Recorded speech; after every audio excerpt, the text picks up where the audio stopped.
Ladies and gentlemen, are we live? Yes, we are live on Monday, June the 1st, 2026. How's everybody doing today? You getting ready for the primaries tomorrow? I hope so, because this could be a very big deal. And one of the candidates, I want to talk about two candidates really early on. The first thing I want to do is play this little clip from Ada Briseno just to remind everybody what we're up against. Here's Ada. Why are pro-Trump billionaires spending a fortune lying about Ada Briseno? Because they're afraid of her. Bernie Sanders calls Ada a warrior who stood up to corporate interests and delivered real change for working men and women. Planned Parenthood says Ada is a champion for reproductive freedom. Healthcare workers called her fearless. Join Bernie Sanders. Vote Ada Briseno for Assembly, the one candidate who strikes fear into the heart of Trump's allies. Well, guys, you pretty much have it there. That's what we think about Ada Briseno. She's running for state assembly from District 67, and I can honestly tell you there is no better candidate anywhere. Ada stands up for people. She's sympathetic. She's empathetic. She's driven. She's motivated, and she's got the track record to prove all this. So anyway, Ada Briseno. I'll get into a little more later, but remember, Ada Briseno, District 67, State Assembly. But now there's a congressional, a congressman actually I'd like to talk about, and he's the congressman from our district, District 47, as far as the congressional count goes. And the candidate I'm talking about has served 2 years, and he's running for re-election. His name is Dave Min, M-I-N. And if he wins, I told him he'll chip in and change his name to Dave Win. But I digress for a second. And this is a dead true story that happened Saturday. I was doing a little canvassing for Dave with a couple other people. And I missed a step and fell down on the sidewalk and hit my head ever so slightly on a concrete step. So, my canvassing partner comes over and I'm bleeding from my nose and my head and all that stuff. And it just so happened to be she spoke Farsi, and in this neighborhood was a bunch of Iranian doctors. So I had 3 or 4 doctors come out and treat me, put the ointment on and make sure I was okay. And, they, of course, wanted to take me to the hospital because I had hit my head. But the truth of the matter was, I've walked into things that are hanging low harder than I hit my head then. So while it was, unfortunate that I tripped, my point about Dave is this. It wasn't an hour ago that there's a call from Washington, D.C. on my phone. Like, who can that be? As it turns out, it was Dave Min calling to check on me. Congressman Dave Min calling to check on me. I think that says a lot about Dave. And the first time I saw him speak was maybe 5 or 6 years ago around COVID. And I forgot who he was debating exactly, but I remember it just wanted a fair fight. I mean, Dave's bright. He's empathetic. He's motivated. He's driven. He's a family man. I mean, none of us are perfect, but Dave certainly checks the boxes. And I can't ask everyone strong enough to vote for Dave for re-election. He deserves it. His track record is really great. Dave's he is just an excellent candidate in every way. I can't imagine anyone, I just can't imagine anybody competing against Dave with a better background or better abilities or more intelligence or more empathy or more motivated. Dave he ticks all the boxes. But as you guys know, my big thing about representatives, whether it's the state or Congress in D.C., these guys are all, they feel for you. And people will joke about Bill Clinton and I feel your pain. But the truth of the matter is, I think Bill Clinton did. He was from a small town in Arkansas, Hope, Arkansas, a single parent household. Bill Clinton overcame a lot. And look what we got. But anyway, Dave Men, Congress, if you can chip in, make a donation, do it. Oh, and another thing I want to mention is that, and I never advocate people going into debt, but I will ask if everybody would at least consider joining your local Democratic club. You'll be surprised at how much you get done and how good you feel doing this. The truth about it is we've got to change horses, and the Trump train is just there. It's a picture. It's like paint by numbers, but with corruption. You name the offense, and they probably committed it. I mean, they've lied to judges. Can you imagine what would happen to you or I if we lied to a judge? But anyway, Dave Men, and I'm going to say it again, Dave Men for Congress. He deserves your vote. He has earned it. I said, we're not going to find a better man or person or candidate than Dave Men. I got to tell you, when I found out it was Dave calling, I was just stunned. I didn't even expect a text. His campaign guy texted and all that. So I just, I thought it was, kind of underwater by now, but not with Dave. Dave checks on everybody. I mean, if you guys get the general impression that I think Dave is a superior candidate in every way, you're getting the right impression, because he is. So anyway, as tomorrow is the last day. Let's get everything ready. Let's get those last few ballots filled out. Drop them off at a drop box, for God's sake. Don't take any chances with the post office. And I mean, I kind of like the post office, but you would have to assume that a lot of the changes in the voting structure that it's just much better to avoid the mail if you can. Or if you can do it 4 weeks in advance, mail would be great. But we absolutely cannot afford to take a chance that every vote will not get in. We need every Dave Men vote to get in, and we need every Dave Men vote to count. And there's not but one way to do it. And like I said, if anybody hasn't already filled out their ballots, Dave Men Congress, Ada Briseno, if you're in her district. And, it's just, I hope to celebrate Dave's victory tomorrow. So anyway, guys, let's think good thoughts and pull for Dave. Not only just pull for Dave Men, but vote for him. Help him. If you're in Ada's district, help her. These are just bright, hardworking, caring leaders. And if there's one thing that's notably missing in today's White House, well, just about everything reasonable is missing, but we just need people of character, people that have credibility. And remember, credibility credible means worthy of being believed. Okay, so with that in mind, let's kind of jump into the news stuff today, and I'll let you know how that applies. And like I said, I started off with the Times. I started off with Sunday's Times, New York Times, just because it looked so good to me. And I only highlighted the columns that were kind of relevant to the states. I appreciate the international stuff as much as the next guy. But at democracyradionetwork.com, we are here to help Democrats get elected. We will interview you. We'll be kind. Absolutely no gotcha questions.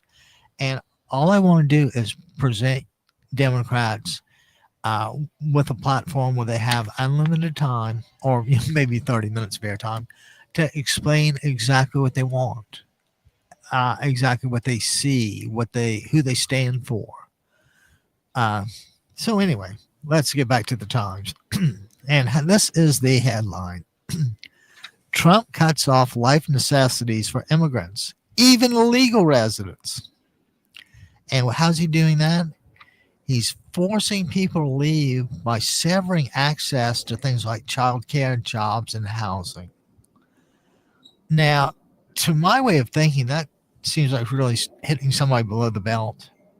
It's one thing to have an irrational argument against immigrants, and keep in mind that everything is going to be irrational when it comes to immigrants, because the notion is that they are the boogeyman, and they're not. And like I said, the truth of the matter is that statistically, immigrants are less likely to commit a crime than native-born Americans. A lot of times when people come to this country, they realize how great it is, and at least compared to where they came from, and they don't want to go back home. They don't. They're enjoying speaking freely, such that we can these days. I'm kind of convinced Trump's chilled the free speech notion, but we'll deal with him. We've got to deal with him and get him out. So anyway, and how about this? We know there's kind of like a standoff at the Strait of Hormuz, right? So what happens if the standoff at sea or in the strait turns out to be a question of who blinks first? Now it goes on to let's kind of stop right there for a second. And we know that Trump has been saying that a deal is close, almost done. I mean, you can hear it, right? So now let's assume this. What if Trump blinks first? And I'm going to tell you the negotiations were proceeding along along the lines of most diplomatic discussions, as opposed to a business deal you draw on the back of a napkin. So anyway, what Trump did was during these negotiations that have just been days long that he's been trying to sell us. Then he comes back with Iran and says, you don't understand. I want the Strait of Hormuz open unconditionally, right? And we want our nukes. And Trump's like, no nukes and open the strait freely. And Iran just says, no, we're not going to talk about that now. Not only that, but until you rein Israel in Lebanon, we're clearly not interested in any sort of a deal. And keep in mind, Trump is a real short-term thinker. All he wants is the deal. And this one is not going to be a very good one. I mean, how can it be? The Iranians don't have to necessarily control the strait. They're right there. They can take it anytime they want. They can slow up ships transiting. The Iranians have a different negotiating mindset than Trump, or even worse, his son-in-law or real estate partner. And what these guys just don't understand is there are fine points in nuclear discussions. There are fine points in navigation of the Strait of Hormuz. And we've got to get this thing settled. And Trump's he's just too stupid and too naive. I mean, the guy just, and, talk about Trump just a second, his decision making. If you fail to take advice from experts in the field because you think you know it all, doesn't that mean that making a good decision is just about impossible? If he doesn't take other thoughts and opinions and all that into consideration when making a decision, then at best we're back to a 50-50 decision. Well, maybe it's good, maybe it's bad. We'll never know. And like I said, Trump just doesn't care. He does not care. And the ultimate proof of that, you don't have to look very far for this.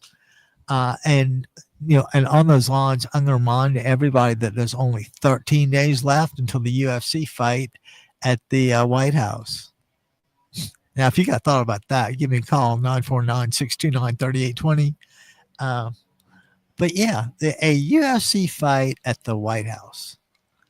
Now, that seems kind of like an entertainment kind of thing where people might go to have a good time. And we've got people in harm's way in Iran. We've got people in harm's way around the world. This is no time to be, throwing a Ultimate Fighting Championship party at the White House. I mean, what kind of security is going to be there? They estimate like 90,000 people, and I'm sure they must mean in and out for the week and all that. But yeah, we've got people dying, and Trump is setting up a UFC fight. He's complaining about the reflecting pool by the Lincoln Memorial. And I read today where they overlooked something. So it'll be a total waste of $13 million no bid contract. Thanks, Don. And you know why he does these no bid contracts? Because he's bribing people. I mean, a job that cost $1 million, maybe he has a no bid contract for 13. So the pool guy is going to make an extra $12 million on this deal, or let's say half, extra $6 million. And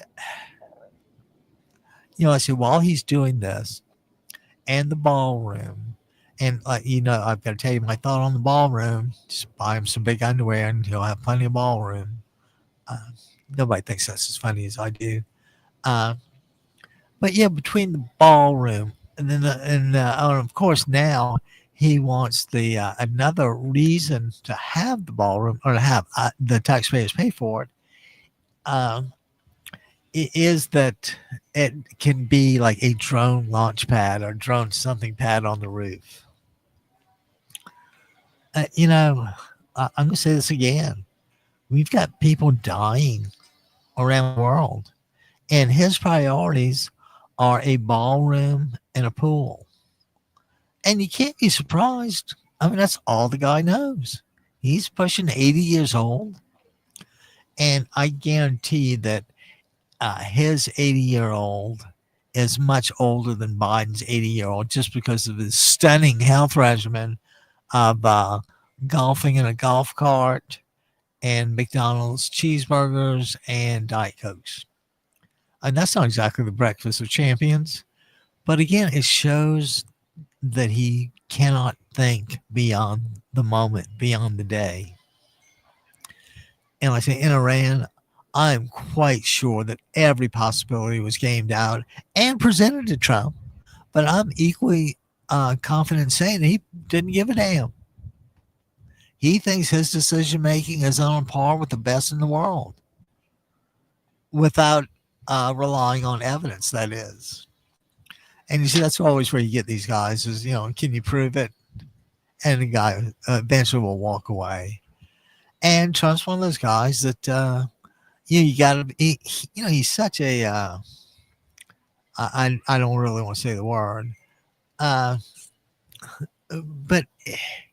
not taking advice from the brightest people in the country or world that are assembled around you, or that you had access to in DC, and to come up with this crew is just, we get it. They look good on TV. Otherwise, a couple of them wouldn't have been on Fox for so long. But yeah, how about, let's start with old Pistol Pete, pretty boy, Pete Hegseth. The stuff he says is just lies. And it's the whole administration. And the reason the whole administration is like this is because it's like the mafia guys used to say, the fish rots from the head down, from the top down. And, what's Trump been in office a little over a year? And he's added $3 billion to his net worth. Now, how does that just so happen? And I thought there was a constitutional provision against that. And there is. But if the sheriff don't enforce the law, then there's no law, is there? And don't forget Trump's retribution stuff. The Jim Comey thing is ridiculous. It just, they've so strained their credibility that I think judges are looking twice when a case comes before them to see if they can't dismiss it or get rid of it somehow and not hear it on the merits. I mean, why should they hear merits? Because they, the merits are what they made up. So anyway, we've got the standoff at the Strait, and who's going to blink first? And, and looking at history, you would have to think that Trump's going to blink first. And if Trump blinks first, that's not good for Iran. Or if Trump blinks first, it's great for Iran. If Trump blinks and withdraws or something, then Iran is clearly won. And I just don't think there's any. And something else, I really think there's a big point to be made here. And there's a word that people don't like, and the word is reparations. And you may have first come across reparations when black descendants of slaves brought to America were brought to America and had their families ripped apart, were just sold like cattle. You can't. It's just bad to treat people as an underclass like the Trump administration treats blacks. I mean, weren't there some military high-ranking women that were supposed to get a promotion or award of some sort, and they just said no? We're not going to give them to women. That's too woke. Oh, you're black? Sorry, pal. Get out of here. It's a little too woke. And on top of that, if you wondered what sort of judgment Pete Kasich has, well, I'll tell you this. He's so smart that he decided to fire the Secretary of the Navy during a war that involves the Navy. And I'm sure he's got confidence in his decision-making too.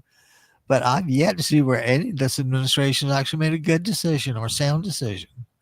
All I see is vindictiveness and greediness.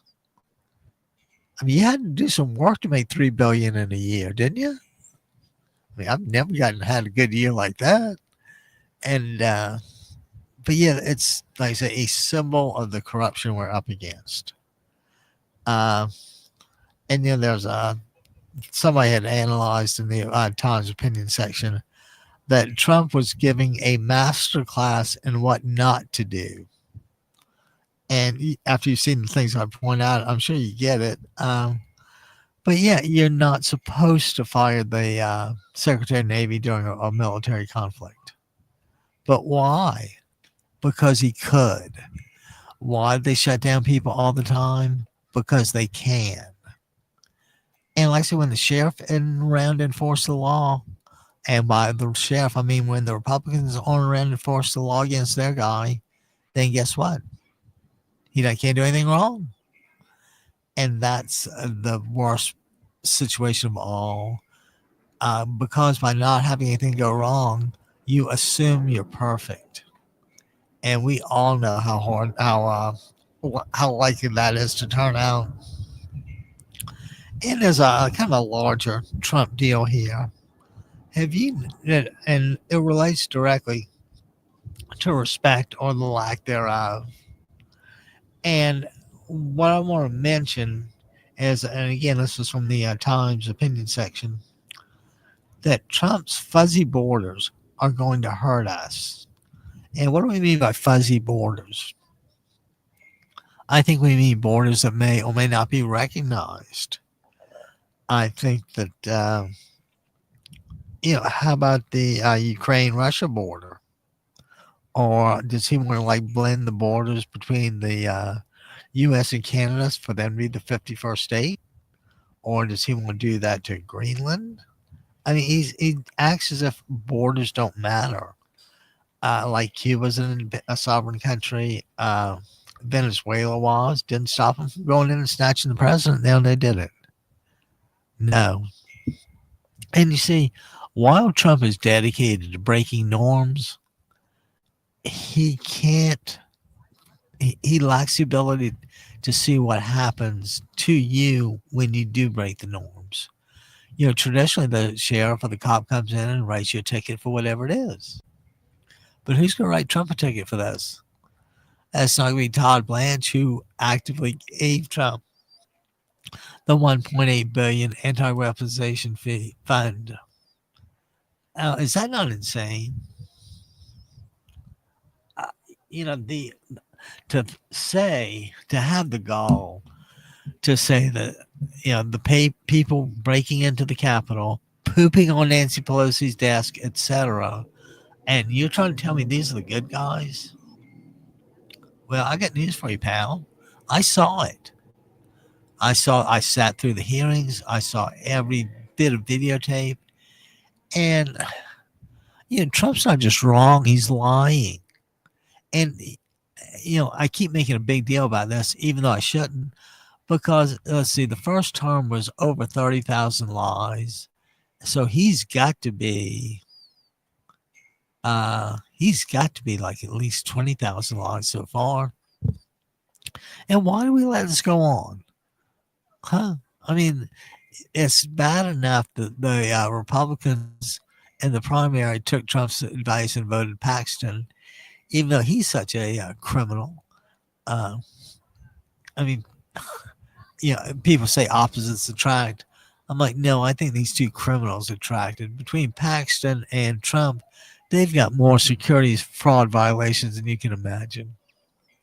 Oh, and keep in mind, fraud is what?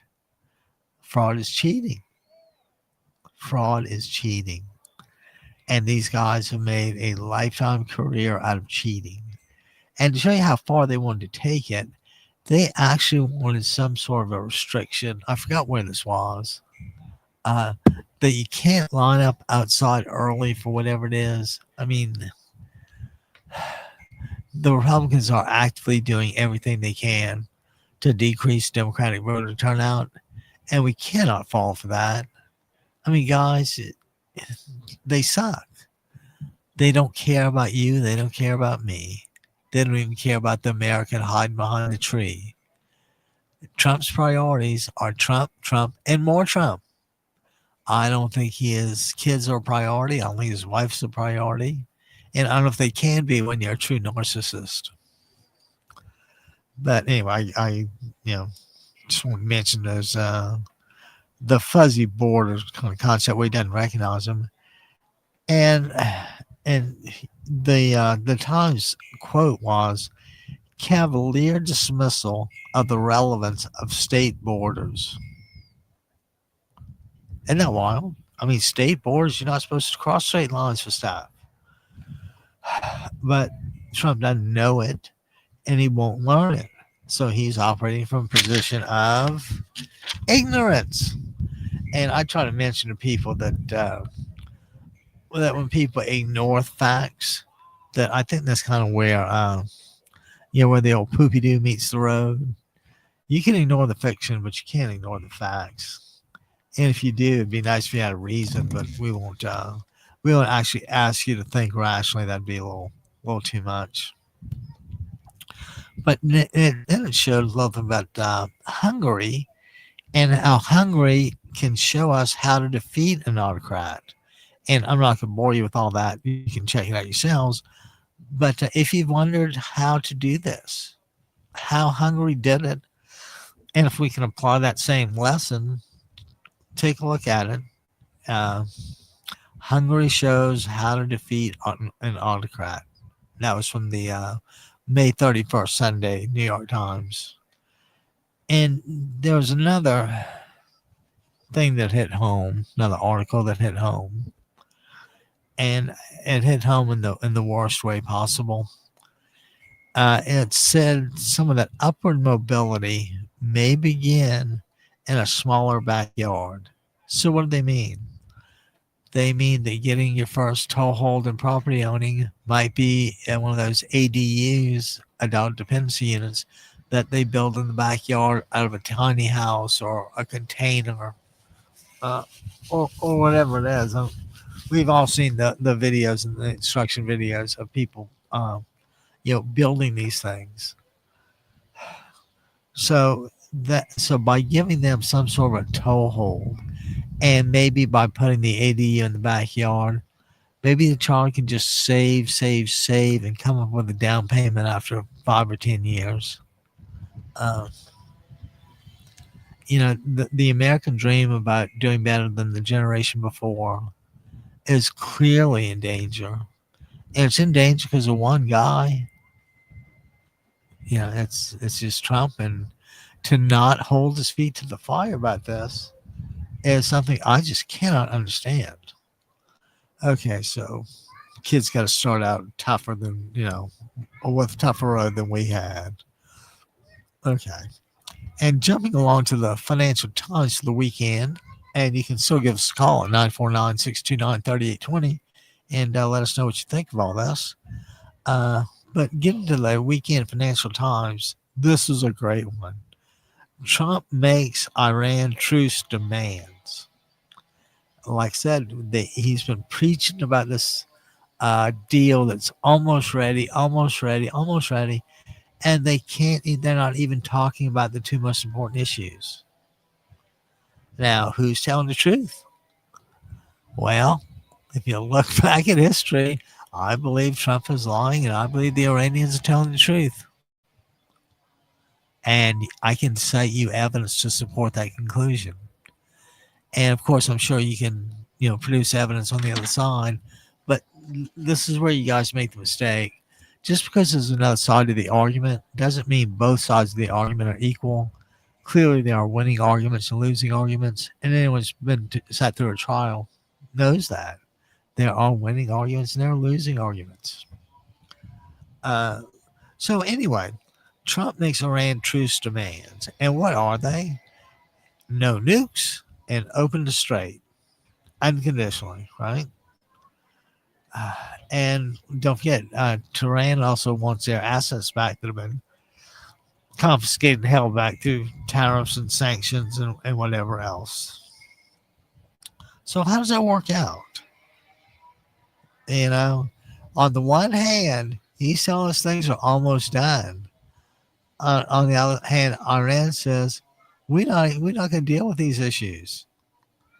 And again, in that case, you got to give the benefit of the doubt, and and you can't give Trump the benefit of the doubt. You just can't give him the benefit of assuming that something's true.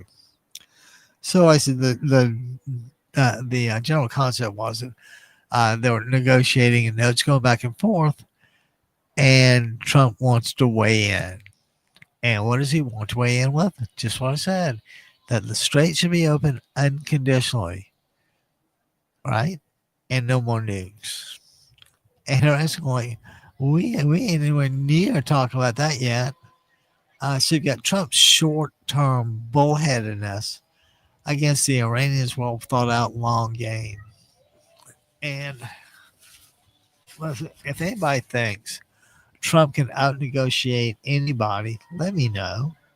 I guarantee you he's not out-negotiating Xi in China, and I'm equally sure that, that Putin has probably got Trump. It's more likely Putin has Trump in his pocket than Trump has Putin in his pocket, if you know what I mean. I can't imagine the dirty evidence they have on Trump. And in that case, you'd have to assume it to be the hand of the Russians. And they're really good about stuff like that. I think they call it the honey pot or honey trap or something like that. So yeah, he's just, another example of not being connected with reality. And I kind of joked about empathy and motivation being the least, it should be the least requirements. But God, Trump doesn't even have that. Yeah, he just doesn't. And while we're talking about Trump, and this is over in Vietnam, I don't know the layout very well, but anyway, he's building a golf course in Vietnam. But there's an obstacle. Oh, what might that obstacle be? Well, I think the obstacle is this graveyard here. And I don't know about digging up the graves. And Trump's like, what are you talking about? Of course you'll dig those things up and move them. So while they did move some bodies to get to to facilitate Trump's golf course, can you imagine the trauma of digging up the dead and relocating their demands relocating their remains to some clear site that Trump has somewhere, uh, you would have to think not. And again, Graves versus golf. Would you? I'm sure you or I would. It would take an act of Congress for us to, like pave over a graveyard, much less dig the remains up and move them to God knows where. And that kind of give rise to the term "final resting place." I mean, like this, your final resting place may be a little earlier than you had planned, but anyway, so yeah, bodies were moved from Trump's site. That's the bottom line. Can you imagine? Bodies moved, and if you need more evidence that Trump does not care about people, I'll cite that to you, and pretty much whatever you want more, let me know. I'm happy to provide such evidence. Okay. And now we got the disaster in Iran, right? A man-made, man-caused, a stupid guy caused it. No ifs, ands, or buts, right? So, of course, China is trying to fill into the leadership void that we left. We used to be the biggest, baddest guys in the world, and Trump has effectively changed that. His retribution tour was not against half a dozen people. It was a retribution tour against 30 or some million Democrats in California.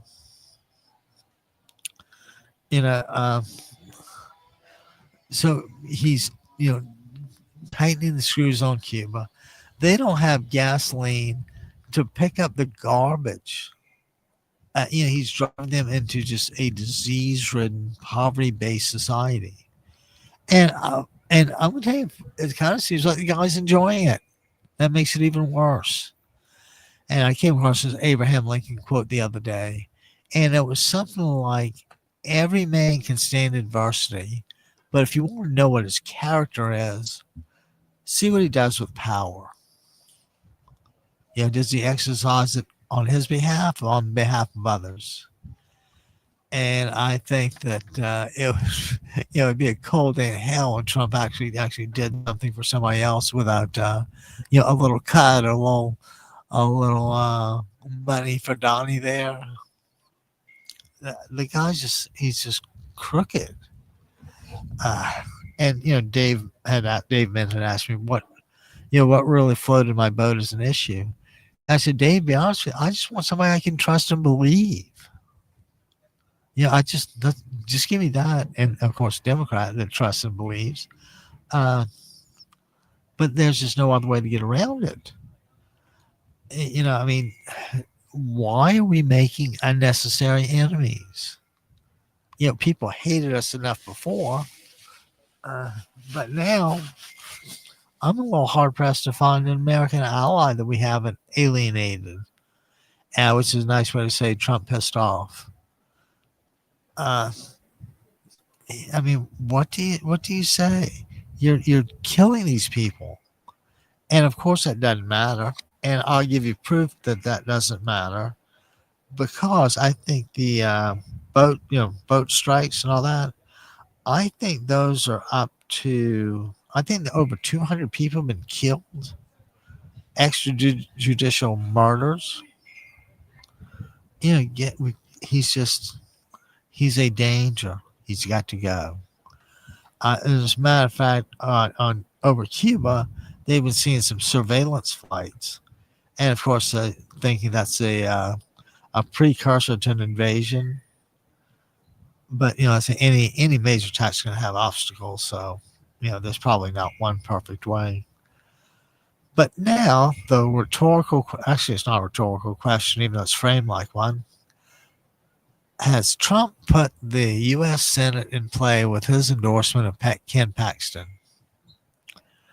And you would have to think so, because if you look at Paxton's record, he's as big a fraud as anybody, right? And of course, you call him one, he probably sued the living daylights out of you.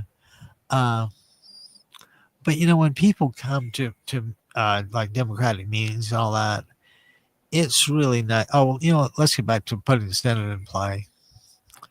You know, it's a foregone conclusion that the midterms are a great time for the party not empowered to, you know, to make a little progress. And I don't know how, you know, wild animals do this, uh, but I think that, you know, the Senate is clearly in play. Every time Trump endorses a radical MAGA in a primary, there's a some sort of correlation between that and losing. What Trump doesn't realize is people just hate him.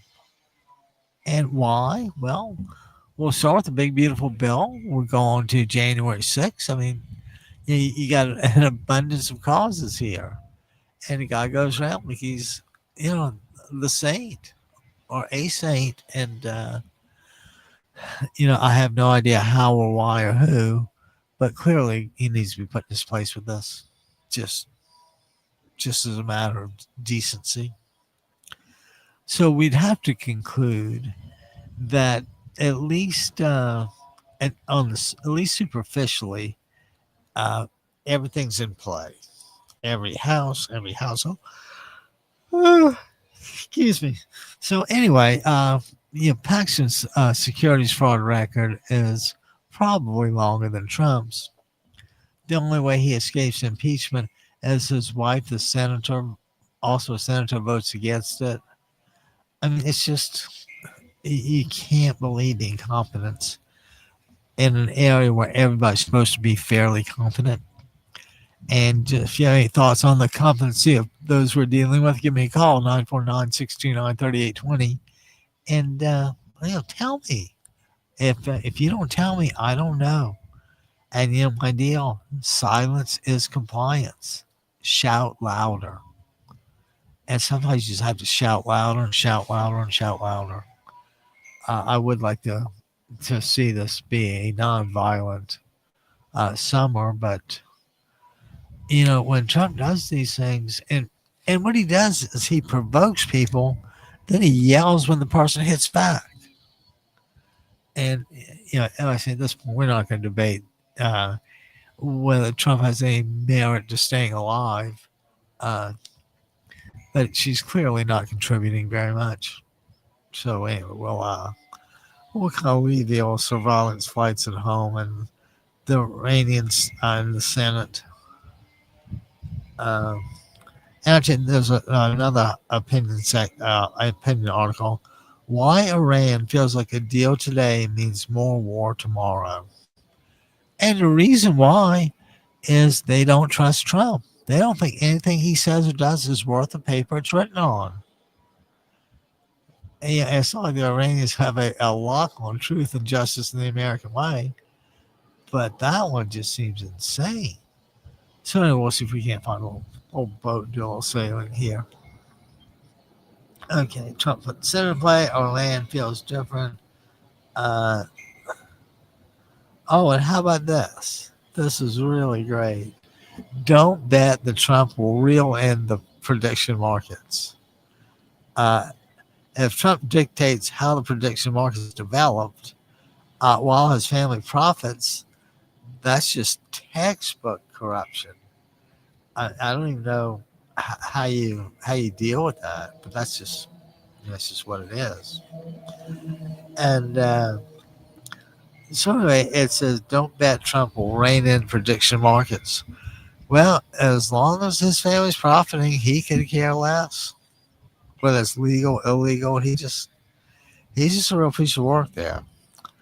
But you know, moving on to today's papers, the New York Times front headline was voting decision unleashes seismic shifts across the South. I guess the hell it did. You know, the Supreme Court, you gave the states of the states in the South a one-way ticket, and you know that's just, you know, winners are supposed to be gracious, losers are supposed to be humble, and when you see behavior that doesn't measure up to that, it kind of makes you wonder. At least it makes me wonder. So anyway, the voting decision unleashes seismic shifts across the South. And you know, those seismic shifts aren't exactly designed to help, our black neighbors. I hope we can come to some sort of an agreement. I have no idea what it would be, but I do think that African Americans aren't do have some sort of claim against the U.S.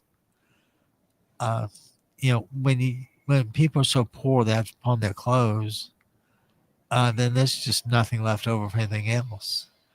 And I think that there's at least a chance that every now and then I see someone with what I assume to be, like spank marks. So, like I said, there's not much I can do about it besides ask if they're okay. Uh, but I do ask, and I do try to move on from those things. So anyway, if his family's making money, then he ain't got to change the prediction markets. He's happy.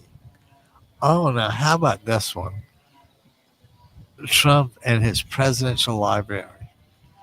I think he's got this thing because I think he calls Obama and his library a worthless POS, and we'll kind of let that marinate for a few minutes. But then what happened is that in his presidential library, which Trump describes as a lasting testament to an amazing man, me. Is that not insane? Okay, and we'll go along with this. Garbage trucks have no fuel. Worsening Cuba's a trouble which the U.S. can't strike a campaign on, now over 200. So those 200 extrajudicial killings are effectively murder. You know, I can't frame it any other way. And I really don't want murder in that regard committed in my name. I don't have a problem with like your finger going around all that stuff, but as a general proposition, keep it in your pants. Okay, so text at least some seismic shift. The Trump Presidential Library, a lasting testament to an amazing man. I mean, there's only one person could have written that. I don't think he's got tons of speech writers that he relies on. But I now laugh at what a suck-ass president he is. So the garbage trucks are, don't have any fuel. As things are getting worse, and we're just rocking right along. We not be consciously helping matters, but I believe behind the scenes we clearly are. Okay, so garbage trucks. Oh, and was everybody as thrilled as I was about the Kennedy Center decision and tell him to take his name off the thing? That kind of did my heart good. Matter of fact, brought back memories of being in my great grandparents' old house. But anyway, I digress. So let's keep moving here because that's kind of what we do. Let's see, 200 killed. Oh, so the Kennedy Center. So the judge says you got to get your name off, and Trump is, sure not. They have to make him do it because he's a make me kind of guy, which is even more ridiculous. But the Kennedy Center decision, Trump cannot put his name on the thing. Great. And the last editorial I thought was really good was that, and this is by Andrew Weissman. And if you don't know who he is, Weissmann. He's a prolific author and political commentator. And if you want to hear what he has to say, I'm sure he'll be willing to chat with you. Okay, so you know what the problem is now? Is the Iranians feel they can't trust the U.S. They don't know when he's going to pull out a new negotiating term or X, Y, and Z. And they said, hell with you. We'll come back in 100 years or 1,000 years, whatever it is. And I got to tell you, that sort of boldness made my day complete. I cannot reach in the jar for a little tip for these guys. Okay, so the strike, Kennedy Center, and the DOJ. Think about this. The DOJ, Department of Justice, can't be trusted. I mean, that's the weight of the federal government coming down on somebody, and it's invalid.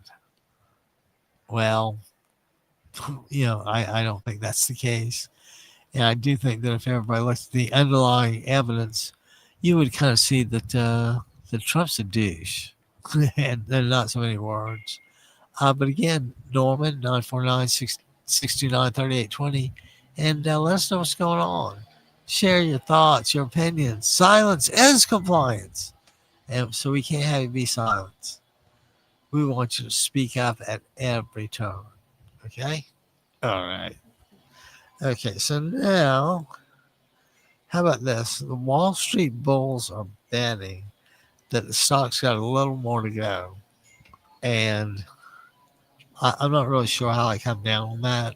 I haven't checked my own independent weather enough.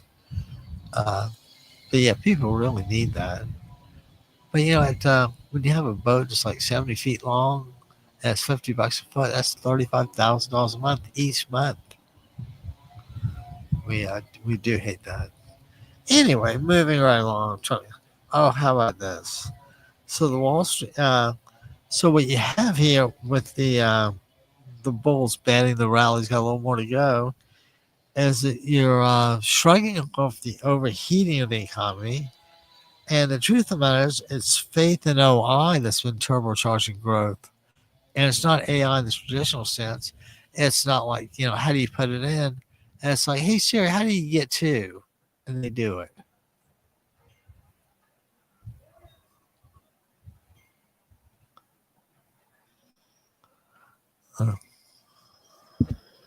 Okay, so this was a really enlightening headline here. Ritz-Carlton yacht lenders ease the debt terms to keep the luxury cruise line afloat. And this is like a Louis Vuitton kind of cruise, and it's probably $10,000 for 3 days or something. But anyway, that's what it is. But my point is that their lender, whoever that was, started getting a little nervous. And he had two ways to do this. He could either sell his truck or improve his van. So, of course, I went with the Plan B van method just to just see how frustrating I was as a mechanic. I've been told never to touch a car. I've had my tools confiscated with the warning that if anything happens to your car, if anything breaks, don't touch it. Just bring it to me and I'll fix it. Just don't touch it. And that was courtesy of Gene McClellan in Costa Mesa, my first real hot rod magazine mechanic, and just a brilliant guy in his own right who deserves some consideration. Okay. So we got the boat strike campaign, the Kennedy Center, DOJ. What do you say about those guys? Now, how about this? The Financial Times on the headline is Wall Street Bulls bet U.S. stocks rally has further to go. Well, I don't know. Maybe yeah, maybe no. I don't think so. But and you got the tariffs. And Keg said, it's just a comedy of errors, or it really is it's just insanity and incompetence. It's showing what insanity and incompetence can do for somebody, and it's not particularly helpful, but that's how it is. And then there was another article later on, and it was there can only be one President Trump forever. And I assume because he made such a lousy job, it's going to take us so long to come back from it. We really don't need any other distractions like that. I feel guilty when I don't get something right, but it's just That's just the way the old cookie crumbles. And you know, but I'm wondering how come that won't us. Okay, well, uh, that's yeah. We'll just kind of leave that like that for right now. And oh well, guys, you know what? Do you know what time it is? Do you have any idea what time it is? Uh,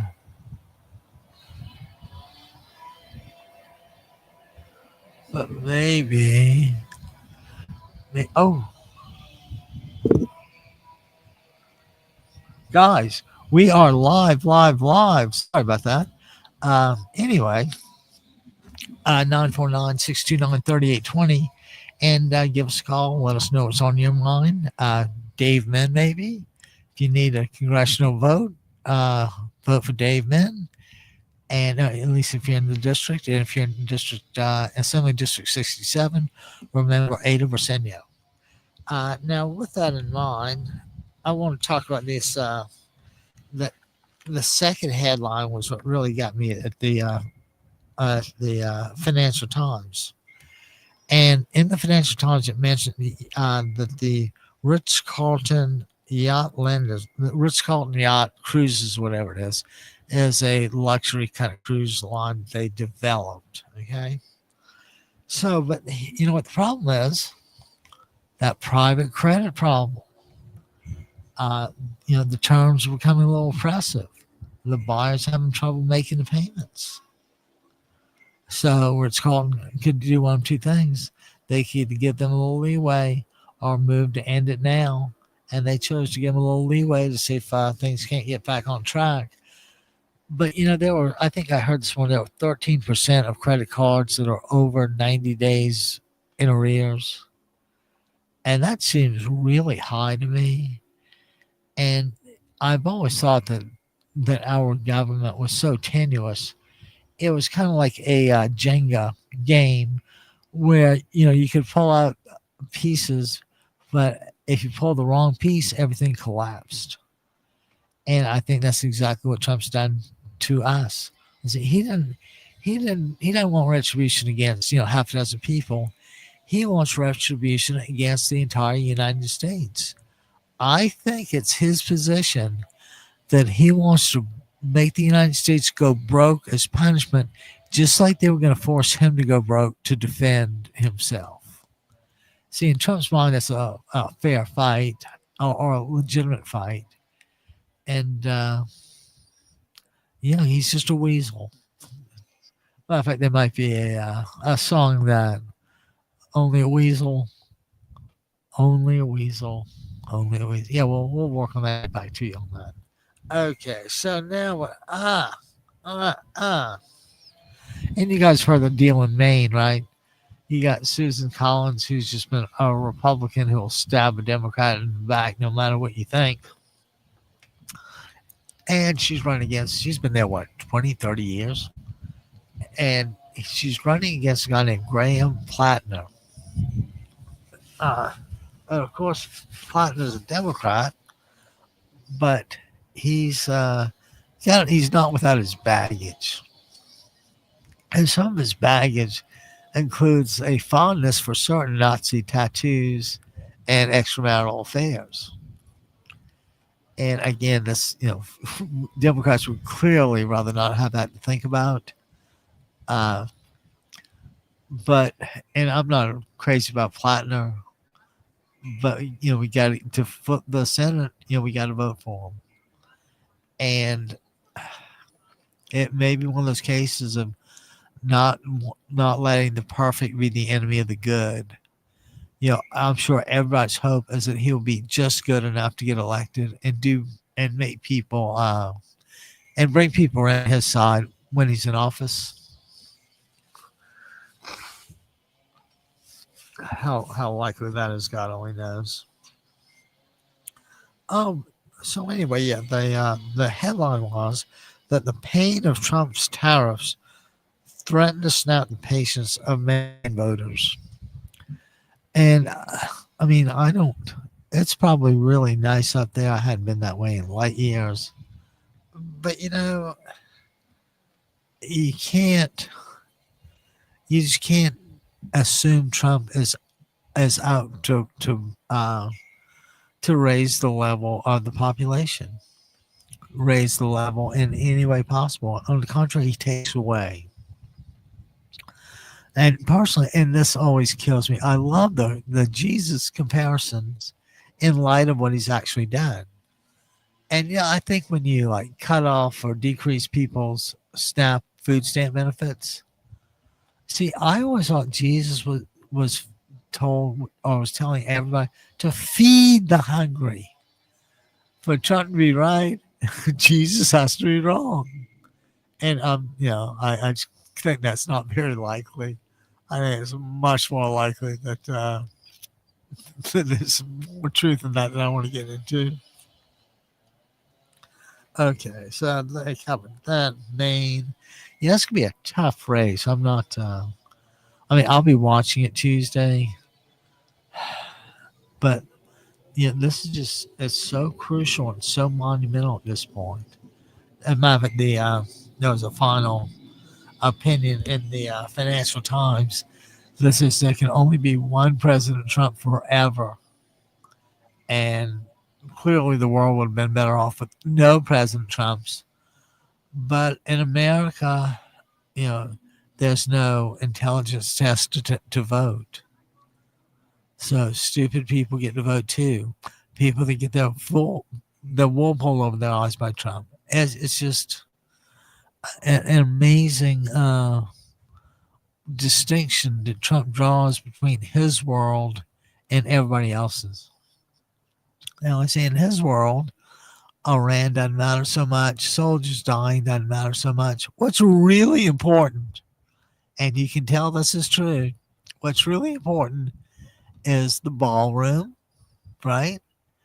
And the UFC fight, and just general kind of malaise about Iran. I say he's bored. He wants to move on, but you can't do that.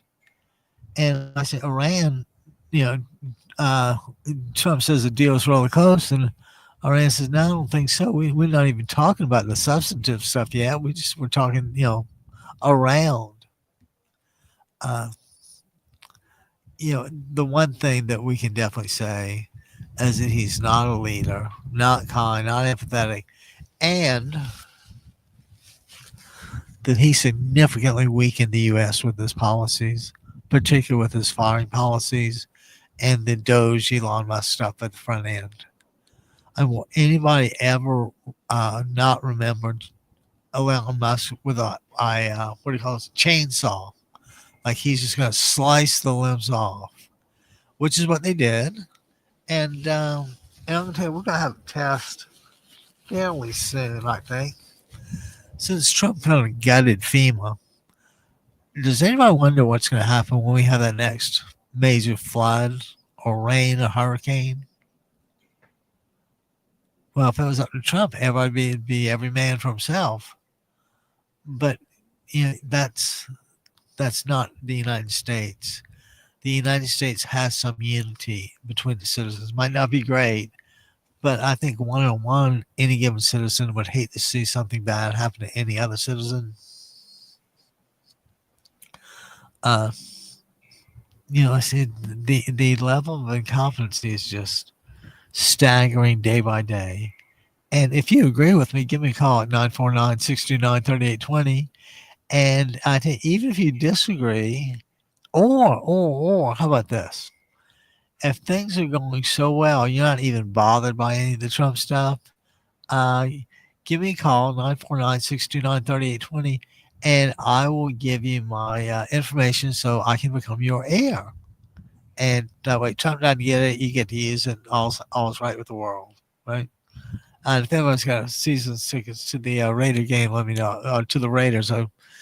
I just might be able to talk to him to go to Las Vegas for a Raider game. I don't think he can get me to Las Vegas for much. But to see my Oakland Raiders or Las Vegas Raiders, I would do that, clearly. And before we kind of forget, let's go ahead and get a little aux power going. Kind of spaced out. I was just running everything from my laptop battery. Okay, so basically, there we are in foreign countries fighting wars with a president who wants a ballroom and a new look for the reflecting pool, and we can't forget about the arch. And like I said, when he says he's great knowledge with the library, because he's such an amazing man, he wants a lasting testament to an amazing man, him. Uh, I thought a lasting thing with him would be a little area in the dog park where dogs poop or something, but apparently Trump feels like he deserves an entire library. And it probably would take an entire library to hold and categorize the lies that he said. I mean, no mere moral could keep up with that. It was 30,000 something in the first term, and I'm sure he's given a run for it in the second term. The real wild card here that I see is Trump's health. You've got to think the guy's like a stroke candidate or heart attack candidate or something. And, how the guy keeps going is apparently at least it's a medical mystery to me. I'm sure the presidential physician has things lined out on Surgeon General, whoever he sees.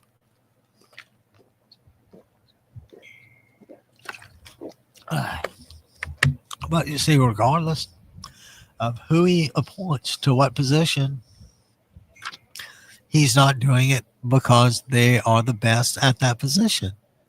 He does it because they owe him. He wants a loyalist that he can control.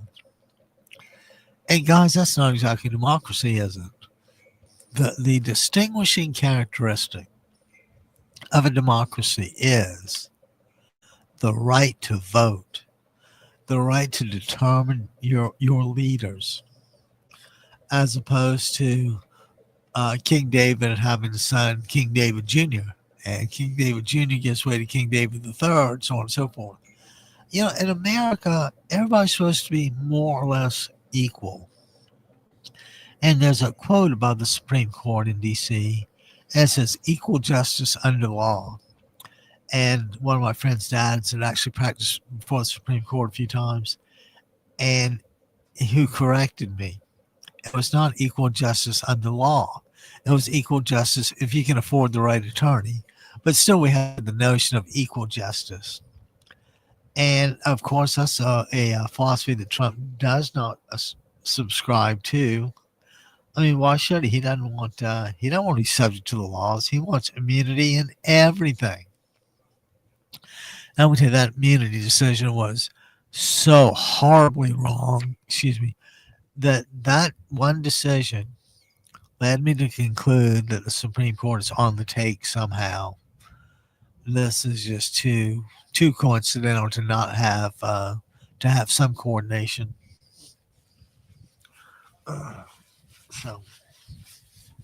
Yeah, can you imagine? Like, say, you need to make a decision. I can't imagine what would. How about if you need to decide whether to rebuild your car engine or to get a new car? Most people would just go get the new car.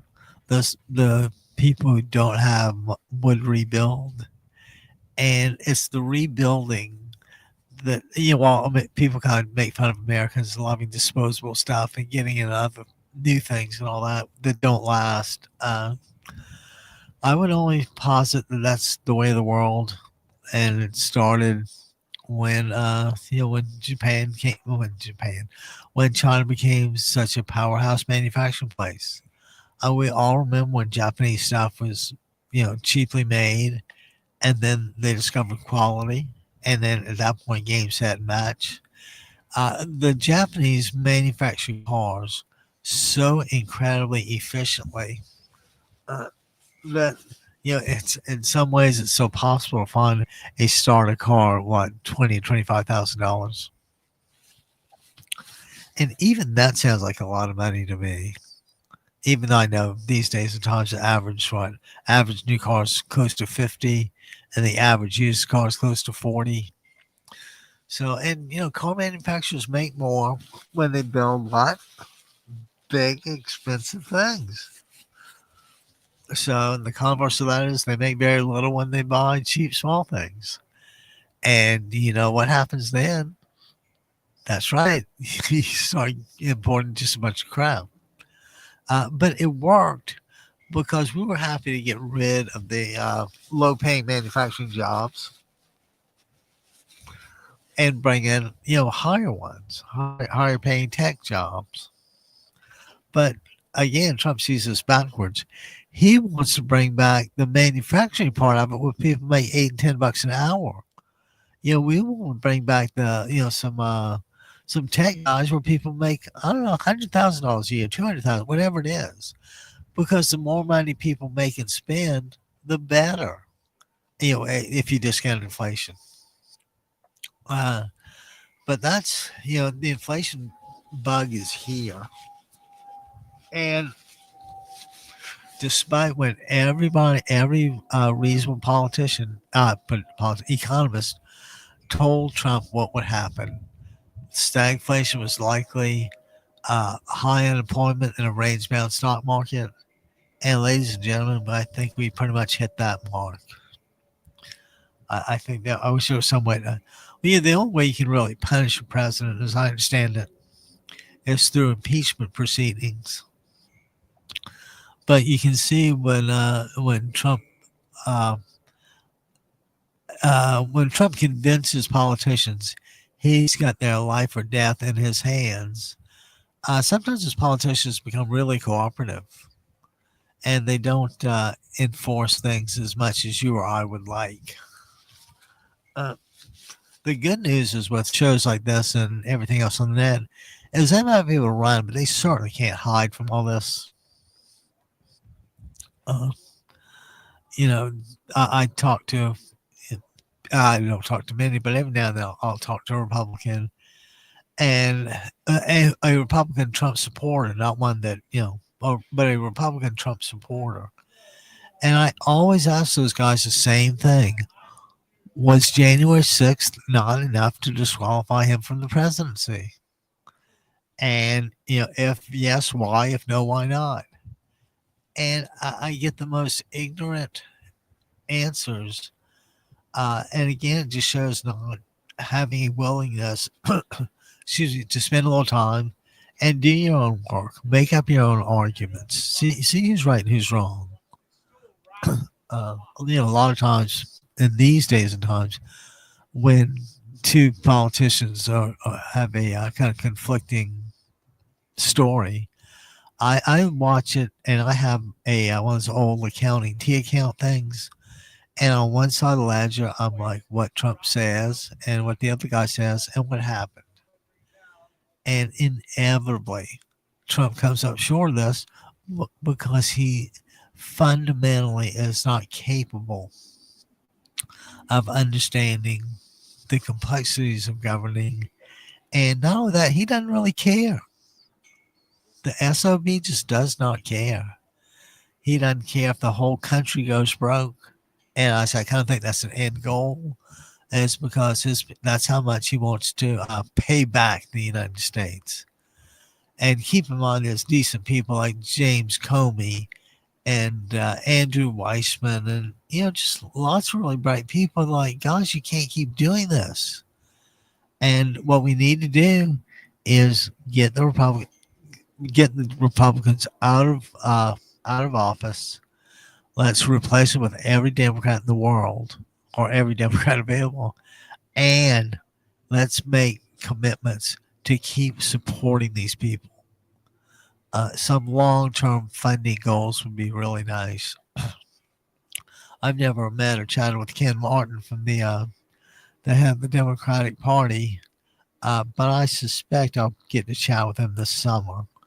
I'm sure he'll be in California, and if he is, I'm sure he'll come down to Orange County, and we'll see if we can't chat with him personally for, I don't know, as much time as he'll give us. And talk about time, you guys are more than welcome to call in at 949-629-3820 and let us know your thoughts on this, the eve the primary. It isn't. I mean, guys, I cannot wait for this. I want to see Democrats' names with or the name with the deed behind it everywhere I look. And as Democrats, I think we get it. It's been my position for a while now that this is an all hands on deck alert.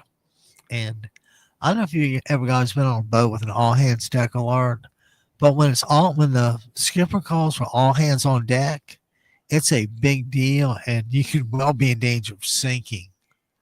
And that's exactly where I think we are, limping along with a huge amount of damage, trying not to get sunk, and realizing that Trump wants nothing more than to sink us. It's just obvious. He wants to sink the United States because the United States wanted to sink him. And, on top of being childish, there's almost too much there to go into. I mean, I think he passed the I need psychological counseling a long time ago. I think most people will still be up to getting it for him. But the guy's just a lunatic. And I think we need fewer lunatics in Washington. We could and want to increase the supply. And I mean, if we want to increase the supply of idiots, we can always vote Republican. But we're not like that. I mean, we actually care about the country and want the best for it. What makes America great is just what Trump fails to understand. What makes America great is having people come here from all over the world, become citizens, pool knowledge, and move things forward. And to me, that's a very noble thing. I just I can't imagine why Trump vilifies so many people, not unlike the refugees. I mean, can you imagine? Ada left Nicaragua with her parents, and I think she was like 7 or so, and eventually gets a job at a hotel and organizes the workers and later forms a union and becomes head of the union. At some point, she was head of the Democratic Party of Orange County, and Ada's just a real force. So anyway, that's my point. Think about the strong people with a point of view that came here from Nicaragua, or how about people escaping Orban in Hungary, or I mean, it wasn't that long ago that the Russians could come over. I'm a little skeptical of that now. But the point I keep on to make is if you have Donald Trump negotiating on one hand and Vladimir Putin on the other, I think it's more likely than not that Putin wins and Trump loses. And see, Trump just doesn't have the attention span or the knowledge to make an argument. All he tries to do is sit there and look like a good frat boy. And I guess he would have had time to be a good frat boy when he got all those bone spur deferments from the Vietnam War. And guys, I was within a year or two of being eligible for the draft for Vietnam, and I am so grateful that we got out. It clearly won the victory. But there comes a point in time where you just absolutely positively, or if you're smart, there comes a point in time where you absolutely positively have to cut your losses, and that you'll be doing it at the appropriate place and time. So much for Trump. He really is an exhausting topic, and I can only hope that that some smart friends of George Conway's or somebody at the Brookings is capable of mounting a succinct impeachment and or criminal prosecution case against Trump. Excuse me, like the article said, we can only have one Trump forever, and we want to dispel anybody the notion that this is possible again. I mean, it's still possible for anybody to win if they get enough votes. But guys, votes cut both ways. Votes can hurt you or they can help you. And if you find Donald Trump on behalf of a bill that helps you, let me know. See, because helping people would actually be, I don't know, kind of Jesus like. See, I honestly thought, and I'm pretty ignorant about this, but I always thought Jesus was something like clothe the naked, feed the hungry, heal the sick, give shelter to those who don't have. Uh, from my recollection, Jesus was a pretty giving guy. I mean, he gave freely of himself. I don't, I don't. There's no independent corroboration, but I wouldn't, if he actually did wash the feet of lepers, it wouldn't surprise me because that's what good and decent people do. Good and decent people realize that there are times when other people's interests have to come first, and they do that and they let it go. But you've got these Trump guys that take every little thing as an insult. And just to highlight that, I want to talk about Jim Comey for a second. And I actually want to talk about Jim Comey and his seashells. We've all seen the picture of the seashells with the number 86 on one and 47 on the other. And 86 usually means get rid of, whatever it is. It is not synonymous with murder, right? It's just not. But here you got these guys claiming that, this shell message 8647 is a death threat against the president. And guys, you would think that'd be so ludicrous it would be beyond believability, but Trump tells so many lies, it just falls in another category of lies that people may or may not realize. And you would think that the vast majority of people just don't recognize it and they don't care about it. And it reminds me of that old joke about what did somebody think about ignorance? What do you think about ignorance and apathy? And I tell them I don't know and I don't care, but I care about this. I'm clearly empathetic about this. And California will probably always be a Democrat state. Whatever happens socially or legally in New York and California, we're about 20 years ahead from other jurisdictions following that rule. So it's incredibly frustrating not to find people willing to or able to go at your own pace. But be that as it may, that's just clothes are another thing I don't think about, so I can come here for you.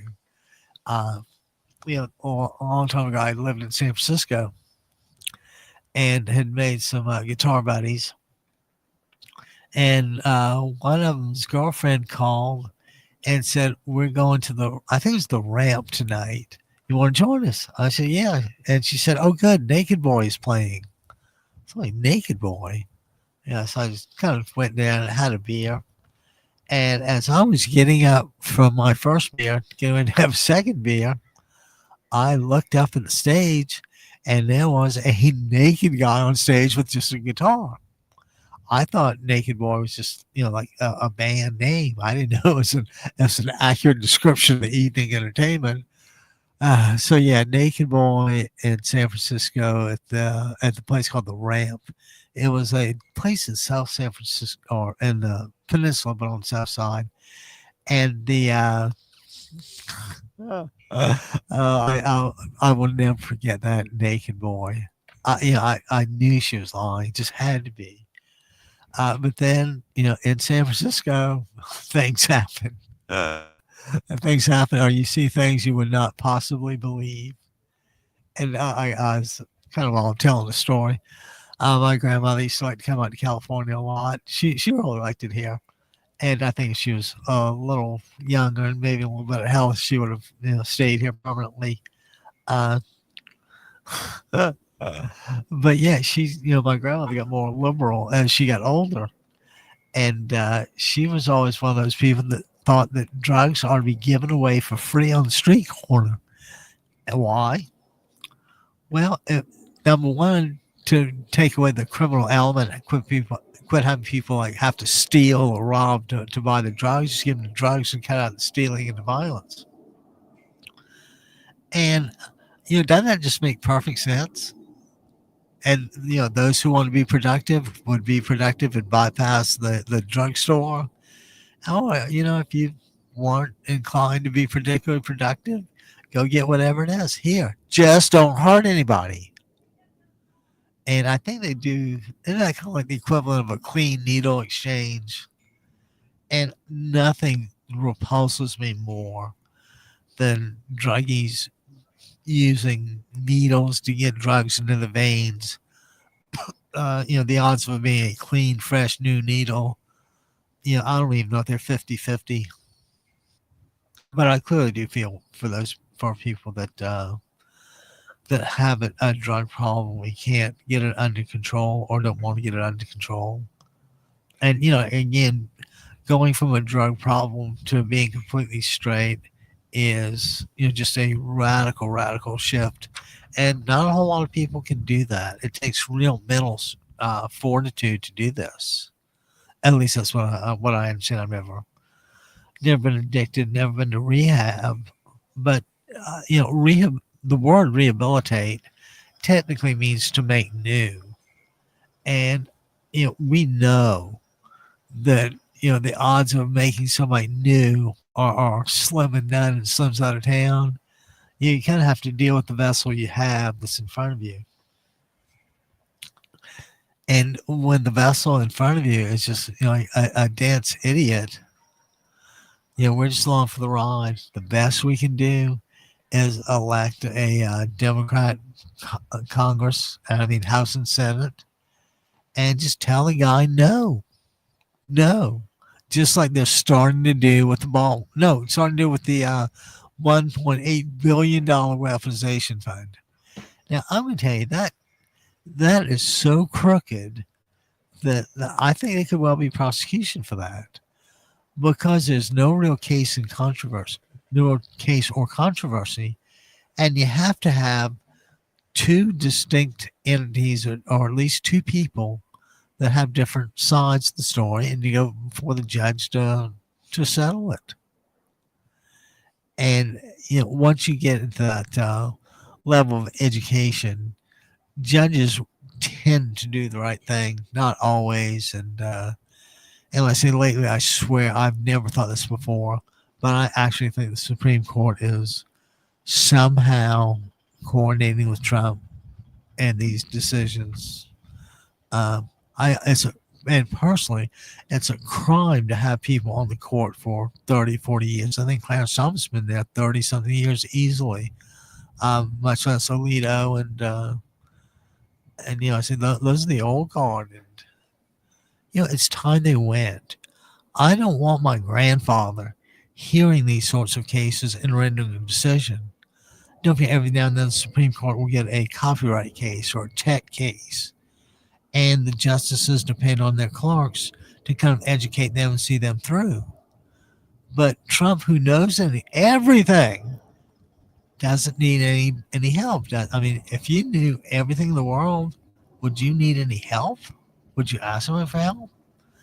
Well, you really wouldn't do it if you were a narcissist like Donald Trump. And who else but a narcissist would have a UFC fight on the White House when you've got people dying in Iran, instability that you generated in Venezuela. Can't forget Cuba, Greenland, Canada. Is there an ally that we still have that he hadn't, pissed off completely? I was kind of thinking about allies, and it seems like Canada's kind of gone. It seems like Mexico's kind of, depending on. I don't think, even though we technically run Venezuela, I don't think we technically run Venezuela. Trump just does these things, and then his attention span is like that of a pistachio. Sometimes you have to be able to move back and forth between topics, and be relevant. And the only thing Trump seems to want is to glorify himself. And if anybody out there says, no, that cannot be, I'm like, well, are you sure? You know, you mean the name on the Kennedy Center was just, like a fluke? I mean, or how about the ballroom where he gets his friends to pony up through what 300 million, 400 million, whatever it is, and this is going to be entirely funded by private donations. So it goes from funded to private donations to, I'm going to keep the 300, 400 million dollars because the United States taxpayer will pay for it because it's for security for the White House, security for me. So I think that's going to be I think we're in for a hell of a rough ride for the next year or so. The economy does not have the support system built in to avoid any of what's coming. And stagflation you never know how long it lasted or how long it lasts. High prices and high unemployment. When it's high unemployment, you probably want to lower interest rates to spur low investment. But you can't do that because the interest rate could be, 7, 8, 9%. I think way back when, I guess this would be, who would this be? I guess it'd be Carter that had the runaway inflation, which is what kind of cinched his defeat. Was that in the Reagan Revolution, Reagan ran, and my brother always has this saying about wrong and strong will beat weak and right, and people just voted. See, that's the problem. When people vote for Trump, they vote for the image, or they vote for the caricature. They don't vote on Trump, the lying weasel that is supported by a boatload of evidence. They'll make some argument, and you'll say, "Well, that's a shitty argument." They go, "Well, no, it's not." I'm like, "Well, yeah, it is, and here's why." And that's when they realize that, oops, we don't really have a leg to stand on. And the more Trump people that want to come over to join us Democrats, we'd love to have you. We're decent people. We don't insist on loyalty oaths. We do insist that you take an oath to serve the country. And is there anything really wrong with that?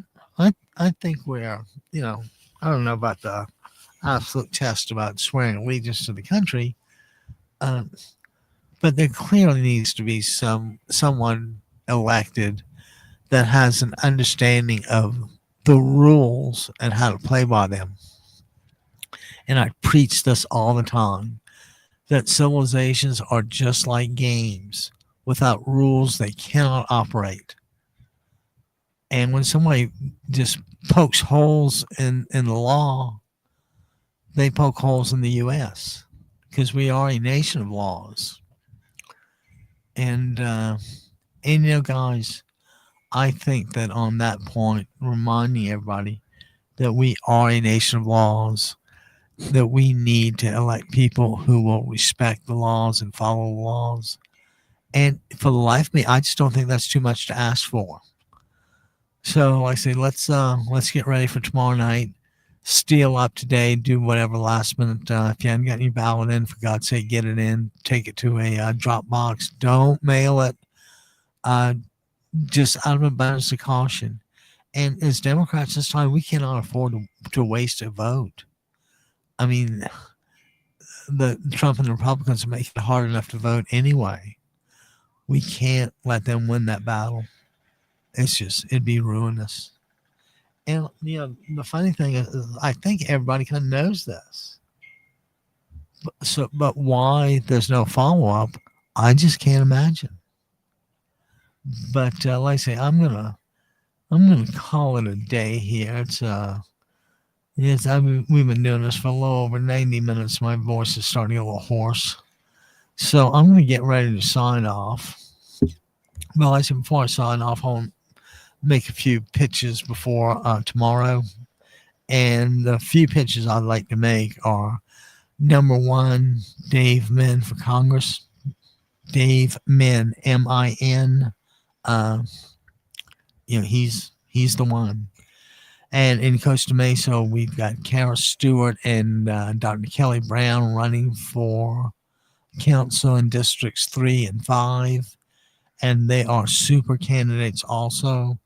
I mean, I think Kelly's had family that has served the country since the Civil War, and they just, some people just give back to the country, or some people just keep giving, and the Browns are clearly one of those families.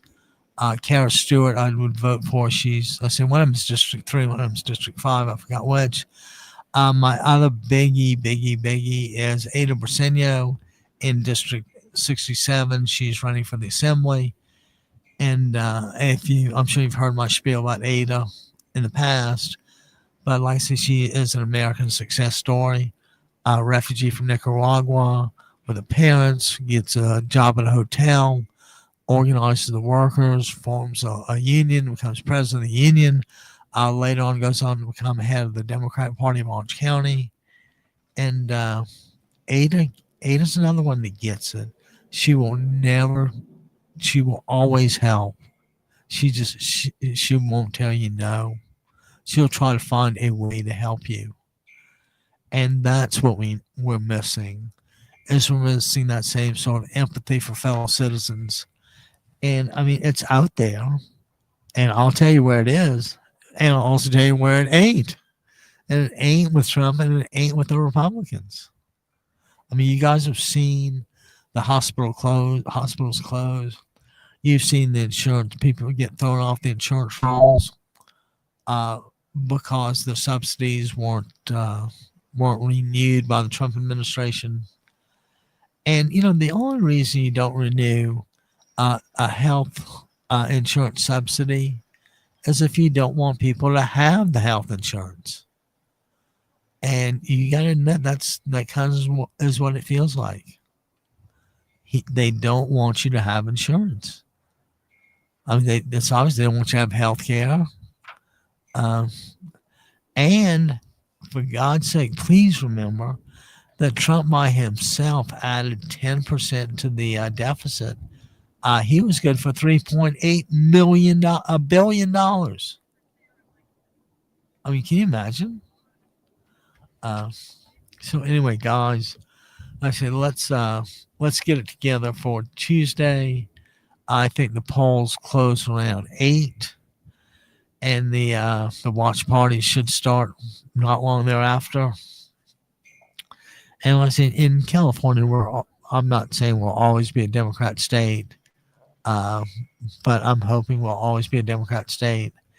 And my real thought is that as long as Trump and the Republicans are around, it's much better to be in a blue state that protects you than a red state that goes after you.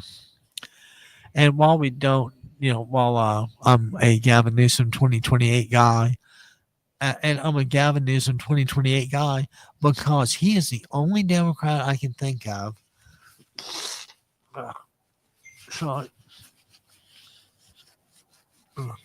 He's the only Democrat I can think of that can really launch an effective campaign. So I said, and how about for governor? Personally, I thought Katie Porter was not the most personable person, but I actually thought she had the knowledge and the fortitude to get things done.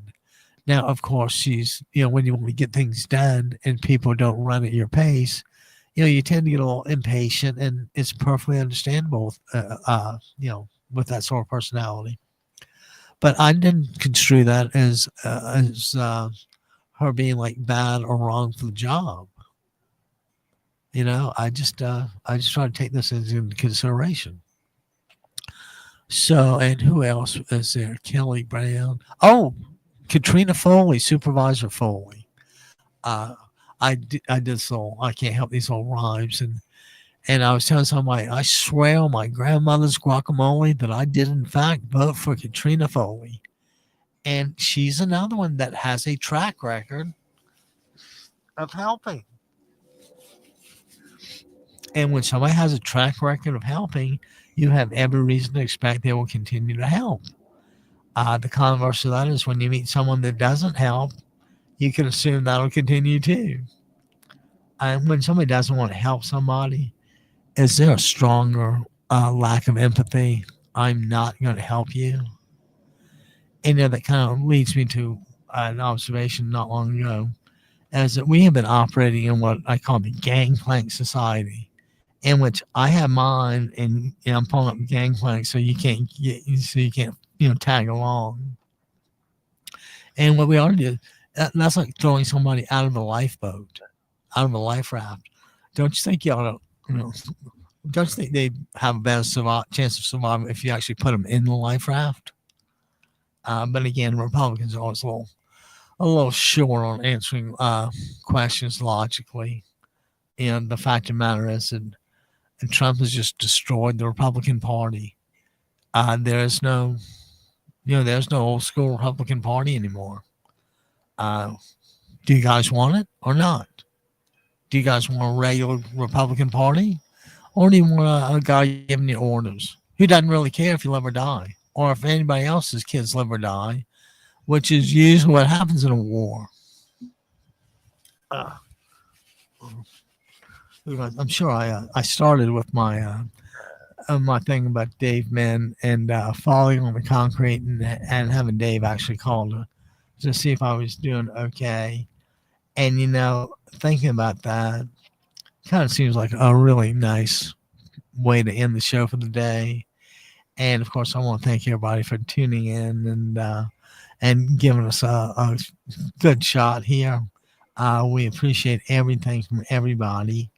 And if you have any questions or concerns, let me know. And if I can do anything to help, I clearly will. And if I can't, you have my word that I will not make things worse. Yes, and sometimes isn't that about the best we can hope for? I'll take that as a yes. So with that in mind, guys, I'm going to roll on. And I want to wish everybody the best. Take care. Stay well. Think good thoughts. And for God's sake, vote